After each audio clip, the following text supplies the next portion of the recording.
Hello friends, நம்ம வந்து இன்றைக்கி என்ன பார்க்க போகிறோம் அப்படின்னா, நல்லா ஹேர் க்ரோத் ஆகிறதுக்காக வந்து ஒரு ட்ரிங்க் தான் பார்க்க போகிறோம்.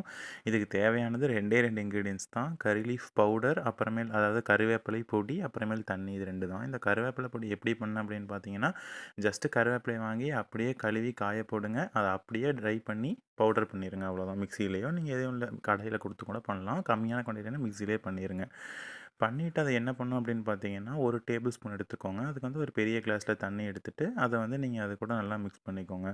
மிக்ஸ் பண்ணிவிட்டு நீங்கள் அதை ஒன்றுமே பண்ண வேண்டியதில்லை. ஜஸ்ட்டு வந்து அடுப்பில் வச்சு அதை பாயில் பண்ண விடுங்க. நீங்கள் இப்போ 1 கிளாஸ் தண்ணி ஊற்றிருக்கீங்க அப்படின்னா, அது வந்து 1/2 கிளாஸாக குறையிற அளவுக்கு நல்லா பாயில் பண்ணிக்கோங்க.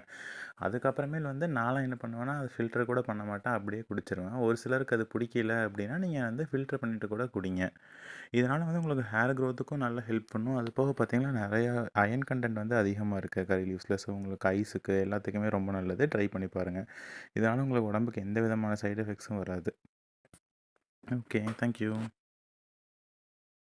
இந்த கறிவேப்பிலை பொடி இருக்குது பார்த்தீங்களா, அதை நீங்கள் ஒன்ஸ் ரெடி பண்ணி நல்லா ஏர்டைட் கண்டெய்னரில் காற்றோ தண்ணியோ படாமல் ஸ்டோர் பண்ணி வச்சுக்கிட்டீங்க அப்படின்னா, உங்களுக்கு 3 to 4 மந்த்ஸ் ஆனாலும் அது கெட்டு போகாது. எதுவுமே பண்ணாது. நீங்கள் அப்படியே வச்சு யூஸ் பண்ணிட்டே இருக்கலாம். ஆல்டர்னேட்டிவ்ஸ் நீங்கள் வந்து இந்த மாதிரி ட்ரிங்க் ப்ரிப்பேர் பண்ணி குடிக்கலாம்.